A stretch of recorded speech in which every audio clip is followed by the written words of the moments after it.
Thank you so much, Aida. Wow, you managed to get around so much in short time. Right. We have much to talk about. I hope we will have a few chairs. They're coming right here. Ines, will you join us as well on stage?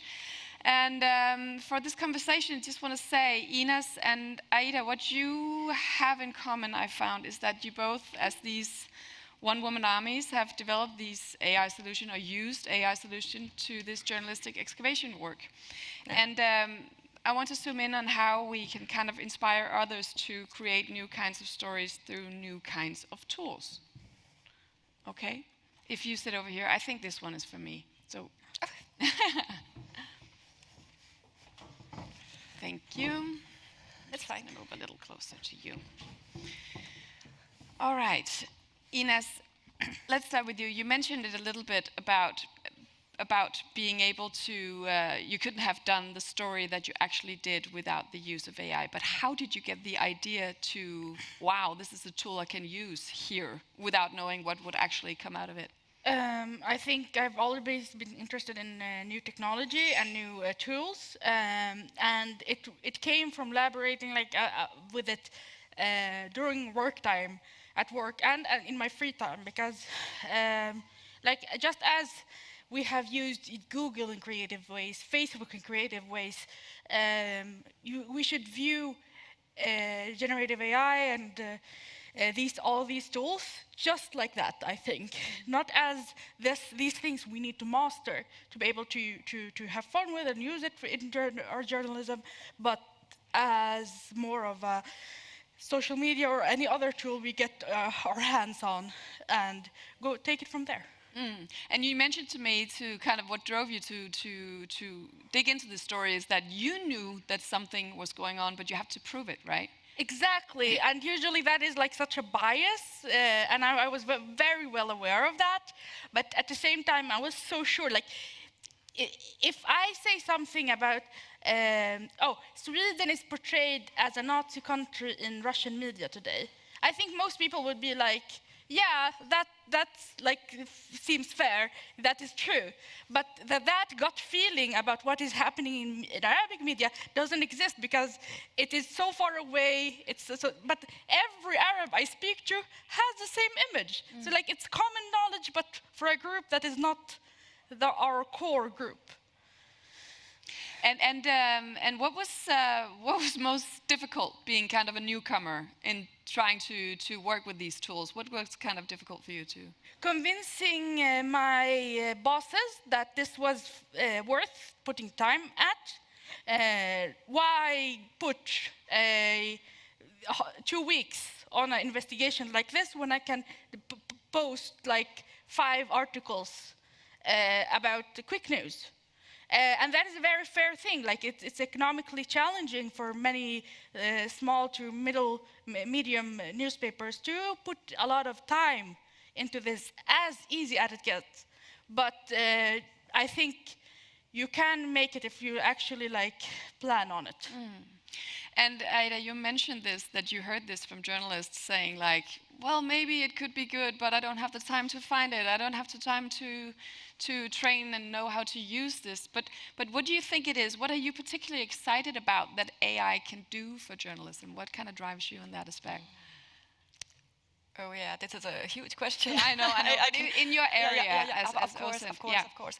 I think just what I have touched upon, it is this time that we have in the technological revolution, that it is possible to get more knowledge with our natural language. So you can communicate with tools with natural language. How beautiful is that? Yeah. So everybody, for example, you also mentioned, I don't have any skills in data processing, and it is still possible to make this kind of project now for the most of us, and this is beautiful. But because this is our duty as a journalist to dig in where nobody is looking.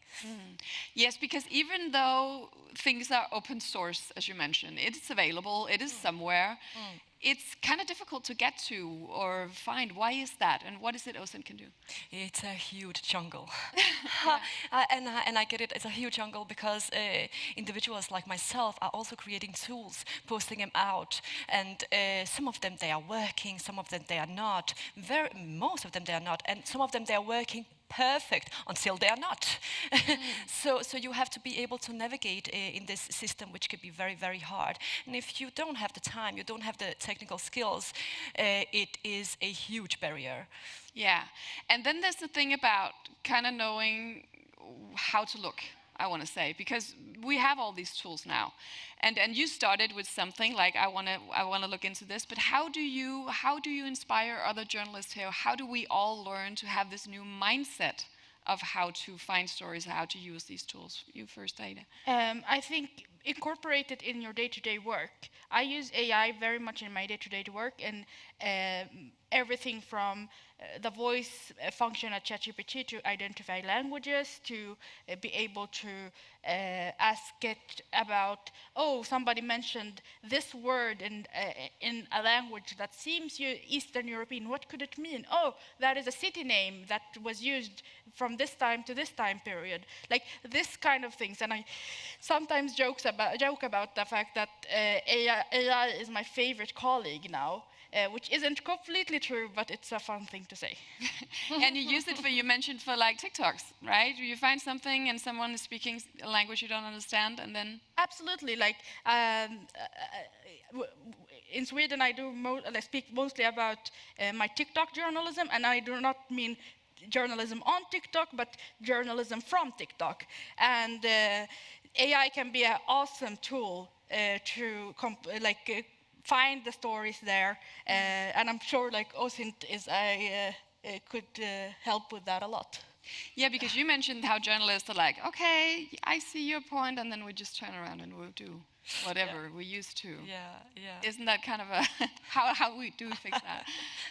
I don't know if we should fix that, but if we are to inspire journalists to do a little bit more of reporting from the places they are not used to look at, I mean, we owe that to our readers too.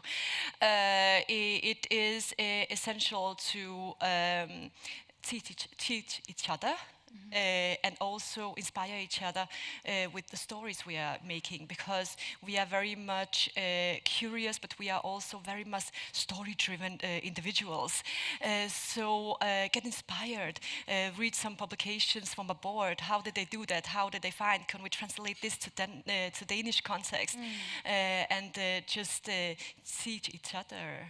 Yeah, so you can even begin with a question. You could begin with a person. You could begin with a subject. You can begin different places and actually try to find stories. Yeah, because few journalists I have met that they, like myself, for example, are methodology and tool-driven. So we have to look at it in the other way to be able to crack the stories in the first, and then when you have it, then you will need the tooling to bear the story. Yeah. What about Ines? Your colleagues, are they, because now you have the moment, right? You've seen, okay, this can really take me somewhere new. But what about your colleagues? Are they inspired by the way you do it? Do you teach them how to? Yes, absolutely. So I will say this, like working at a medium-sized news organization, it's always a challenge about what you put time on. But that is what helped me. I'm 24 years old and haven't been in this branch for a very long time. But I got the trust by my newspaper to be able to put time on this because they believed in my skills. And that is what I always find very important, to not only try new things, but not just allow a selected few to try new things. We need to make this readily available to everybody, and the stars will make themselves shine out of that. And that is what I find with my colleagues. They're all like amazing, and they do different stuff, and I always learn from them. And that is because all tools are available for everybody. Yeah, and the motivation can be very different, right? Because you told me that you're driven to include more diverse voices in journalism. Absolutely. And can AI help us in that? Can AI help us find new kind of sources? You talked about angling as well. Absolutely. That is something very important to me, because one big challenge, we heard that about the Icelandic Danish thing, is like the language and language barrier, but there's also a cultural barrier. So one huge challenge is finding cases and then not going for the easy one. Why pick a Arabic baker when you can use a Swedish baker that you know every ingredient he says, every cultural reference he has? It will cut down on time, it will be easier, and that may create that whole otherization tendencies within media, that when we write about minorities, it is about the whole, oh, look at them, it's a minority, not, oh, look at it, it's a baker. But with AI, I can ask AI, oh, that baker mentioned something called rose water that he used in baking. What the fuck is that? It can explain very easily, and I can incorporate that in the text, and in that way, for the same amount of time, be able to diversify the people I interview and give it as much of humanity and like feeling and information to the reader, and also portray society as it actually is, because society is diverse, and we do not do our job when we select the easy case, even though it's understandable. What about you, Aida? Do you see your tools being used that way to actually find new sources and new ways into stories? Oh yeah, definitely, definitely. As I mentioned, the journalist that got her cases, multiple cases. Now she could choose cases actually. But this is another approach, because this is tools, and this is the journalist being in the front row seat of gathering the information, the sources and the cases. So I feel like when you speak about diversity, this is something that we should be aware of from the start, and then of course implement it when we are researching for them. Yeah, and I think I was thinking about this effectiveness being a word we keep using because it can save us time and we can do this faster. But in the beginning, we need more time, right? We need time to learn how to use this. We need time to play with them. We need to actually be able to sit down and see, what can this do for me, and play around with it. Experimental phases are key in everything, and this is like something that many news media outlets, especially for day-to-day journalists, there is no room for so much of that. If news media outlets gives some space for experimenting with those tools, the journalists are willing to do it, because the journalists are interested in enhancing their stories every hour, but they are also interested in pleasing the editor and delivering on the deadline. So this is this kind of yeah. I just want to, even though I have many more questions, see if anyone in the audience wants to join in. Do we have any questions for Ines and Aida? Sorry, I was blinded by the first row. Yeah, let me see. Where do we have the? Well, oh, thank you so much. Good. Thank you for super inspiring presentations. So I have a question for Ines. I'm just curious, how did Al Jazeera react to your story, and also did they try to attack your method? Absolutely. So I would say that Al Jazeera didn't care about us. They thought that we were too small to actually react. We were trying to reach them multiple times. But what I can say that we did our job when looking through the method. I wasn't able to explain everything, every process we went through due to the time limit, but we made sure that every single thing we said were being proven not 100%, but 1,000,000%. And we used the best experts. We used everything we pointed to was undoubtedly true. And the Dollar Agency actually tried, but that started and ended on Twitter with a few comments, but they threatened with sending it to the media ombudsman, like the guys who look at journalism, but we didn't even get they didn't even get that. It was obviously a true story. Anything else? No, we talked a little bit about Aida on the phone. You mentioned that Thank you. That generative AI has been kind of the opener for you, because before it was, of course, interesting, but not as interesting to spread out. The simpleness of it is what you love. Why is it so democratizing, you could say? Oh, yeah. For me, I also have an initiative because these kind of tools, they grow from individuals as myself and many more experts. We are building on top of each other. So the more we are doing that, the more we lift the baseline of the knowledge, the better tools we can get also. So the more people we involve, the better it is, actually, because then maybe Ines will have some demands for the community. She say, oh, now I have this story, how can I go about it?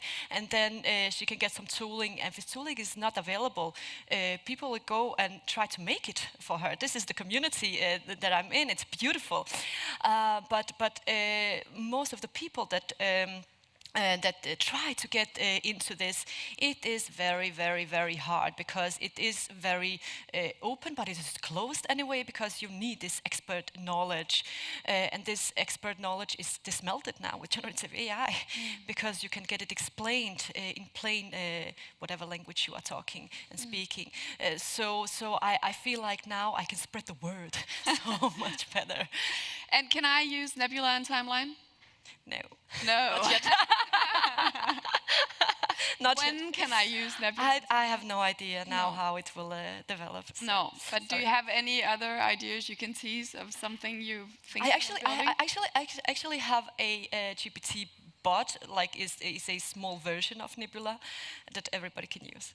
Okay. So, yeah. Okay, the small version. I'll look Yeah. forward to that. Yeah. What about you, Ines? How do we kind of help others get started? One thing is kind of your colleagues close by, and you said you had like 10 points. You had like something to run through with them. What was that kind of the basis of what you tell people to do? Yes, I usually have like a list. I can get through it if anybody wants to catch me later. But I can say one very concrete thing today here. Today is the first day of Eid, the Muslim holiday that ends Ramadan. And you can do the normal story of going to a family or going to a prayer place and asking them, what are you doing here? Oh, look how beautiful. And yeah, that's an important story, but I want to broaden that. I want to do journalism about Eid just like we do about Christmas, like all the angles, all the investigative parts. Oh, how does the commercialization, the advertisement and all of that look, how the corporation part of, and you actually do this as we should. And you can actually just ask ChatGPT, tell them, where do you work and what do you want to do? And it is able to give you new angles, new perspectives on a holiday you don't completely understand. One subject we do, for example, at my newspaper every year is looking at how many students don't go to school on that day and call in sick. I would expect that in every city you guys work in, it is the same thing there, that there are huge parts of students don't go to school. Ask the city, multi-speciality city, about this data, and you can write it. 1 out of 3 students didn't come to school in this area during this month. That is an easy story you can do like this just by getting ideas from ChatGPT. Thank you so much, Ines, Hamdan, Aida, Kokanovic. Let's give them a hand.